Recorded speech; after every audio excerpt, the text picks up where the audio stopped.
Phil Hellmuth is looking down at ace-jack offsuit. Pre-flop begins with a scenario that is practically designed to tilt Phil Hellmuth before a single card is pitched.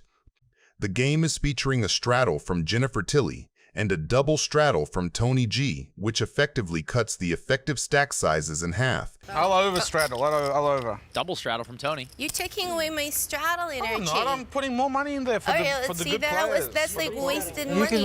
You can raise him comfortably knowing that he hasn't looked at his cards. This structure forces players to loosen up and fight for the pot, but it also amplifies the penalty for mistakes. Hellmuth decides to attack. In a vacuum, this is a standard aggressive play. All right, I opened for the pot. Pots it. And you looked, right? Well, I think I looked. Allegedly, I looked. Tony. I'm all in. Pot limit, brah. Without looking? Without looking. Pretty sure he looked. Well, you can't be all in. 60. Tony G tries to just shove here to deny equity, but he forgets the game is pot limit, so he actually 3-bets to 21,600. You slow down. You slow down a bit. You got to save the rest. It is large enough to commit a significant portion of chips, but it is not an all-in, which leaves the door open for Phil to make a catastrophic error. It's hard to believe that you always have a hand against me. Look, you could see the flop and get rid of it as well. Hellmuth takes the bait hook, line, and sinker. He looks at his ace-jack, a hand that is notoriously difficult to play against a 3-bet, and decides that Tony is simply splashing around. I'm not looking. I haven't looked. I don't care. I know it's a random hand, and I don't got a random hand. Wow, all that talking makes me think he's strong. I was for sure going to call before that. 15 on top, Tony. He's saying he hasn't looked, though. He most certainly looked. Did no one see him? He's saying he didn't look? Yeah, you wouldn't lie, Tony, would you? I wouldn't lie. You can check my hand if you want. You can tell him the truth. You didn't look at either card? I haven't looked. You promise? Ask Joe. I mean, I haven't looked. I can't say anything, but I'm not going to look. that's between you and Phil. Well, if you haven't looked, I guess I'll just move in. Right. Phil ships and Tony calls. All right, you're close. You're up there. Oh, you lied. Of course I lied. It's poker, Phil. What do you think this is? That's messed up. So messed up. Wow. What do you think, I'm blind? How many times do you want to run Well, I asked you if you had looked or not. it? You want to run it how many times? I'll let you choose, Tony. Three I times. I always lose, so. You kind of deserve to lose the first one. I do deserve. I hope you win one. Why would you lie? I mean, no, it's considered totally not uncool, man. I mean, it's not right. I feel it's just a game. That's etiquette, though. I mean, you don't Phil, say what you were happens blind on this table in play is just a game. We tell whatever we want. So When do you all tell the the rules truth? of poker are just thrown out the window. And, you know, this is really bad etiquette, but. What do you think, I'm a kid? Phil. We're talking about etiquette. I'm a poker You're player. the kind of guy that goes to the golf course, and when someone's playing you a big money match, you scream in the middle of their backswing. You think that's the same thing? Yes. I know it's the same thing. I don't Listen, think so. if you pulled all the We're top players, talking about the strength of our hand, and I'm selling let's you. just bet 100,000 if we pull the top 20 players. We'll ask about your etiquette. Phil is looking for sympathy from the table, but the real court of opinion is in the comments.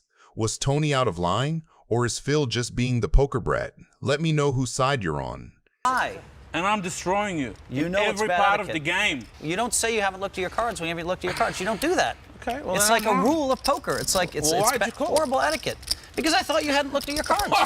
Come on, Phil. Well, if you want 25,000 this bad, you can have it. You have to How pay many times attention are we to the dealing? game, Phil. If you're a professional player, you would pay attention to me looking at my hand. We're doing it 3 times. Okay, how many times? 3 times? 3 times. I admit that my You deserve etiquette to lose the is first terrible. one again. I do. So you know, for that. Karmically, he deserves to lose all 3. What a villain. I drink your milkshake.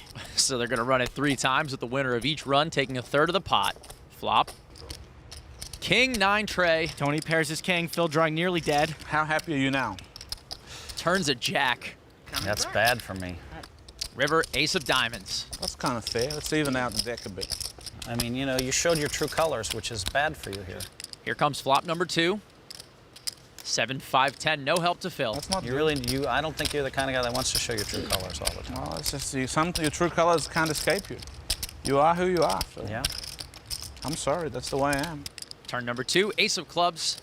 River another 5, and Tony G takes the second run. Don't rush. Don't rush. We might keep you in.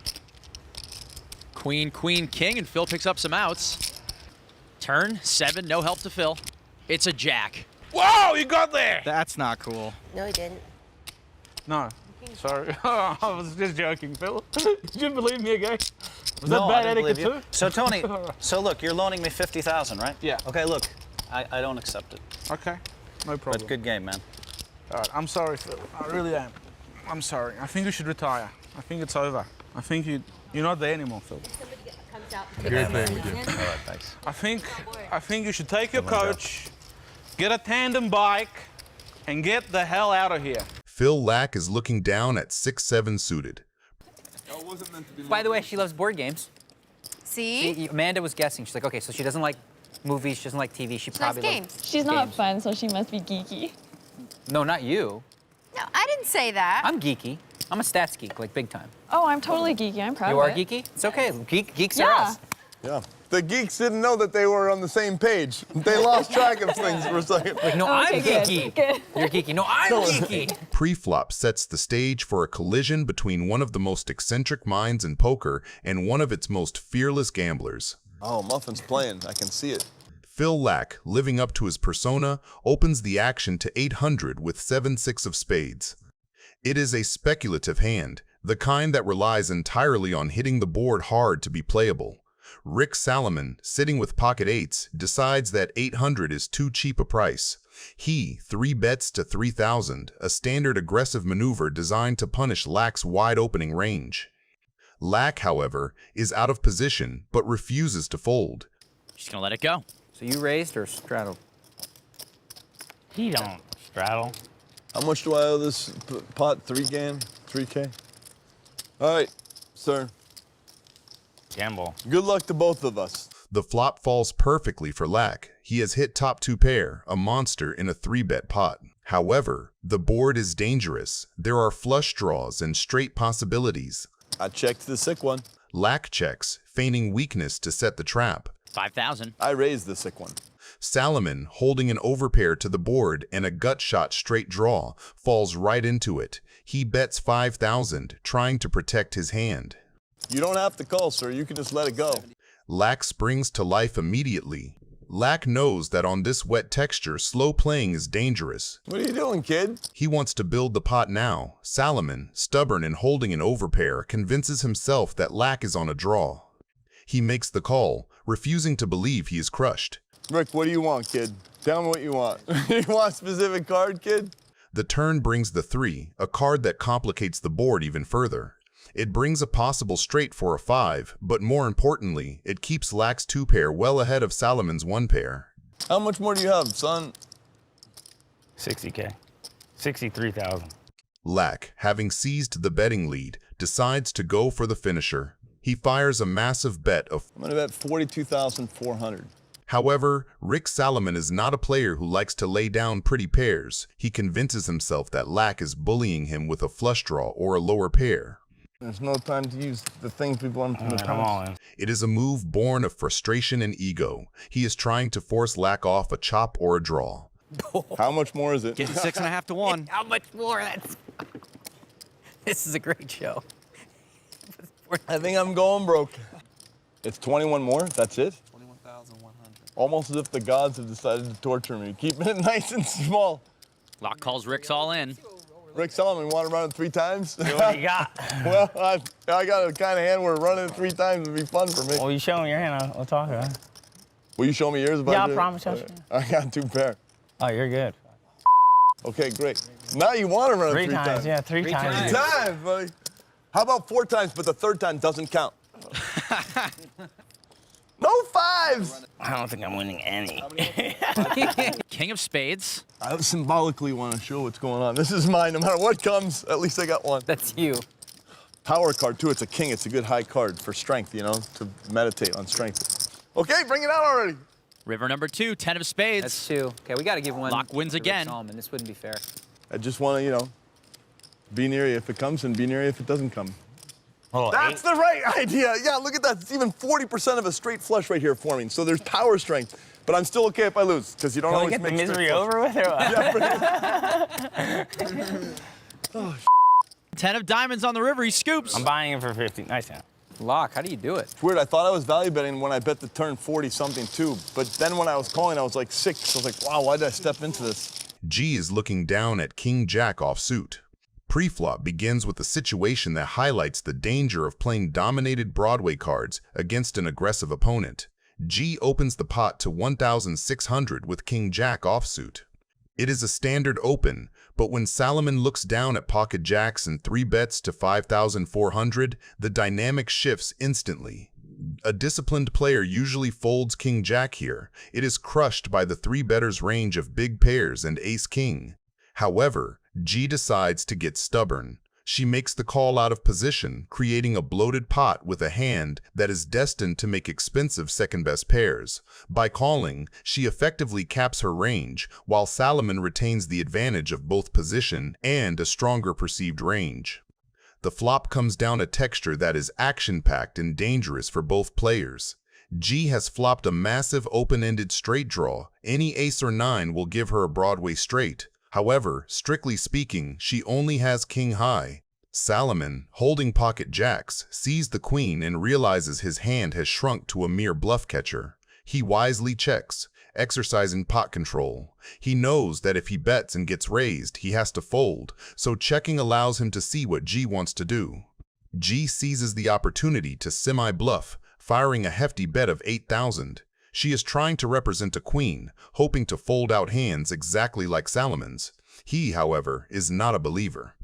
He sniffs out the aggression as a draw or a weaker pair and makes the call, refusing to be bullied off his hand just yet. The turn brings the 7, a complete brick that changes nothing. Salomon checks for a second time, sticking to his defensive strategy. This check is the green light for G.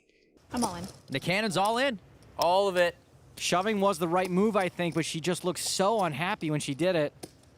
Oh, I got 2 jacks. How much is it? Sorry. Not much more. Very slim chance Rick folds. He's getting better than 2 to 1.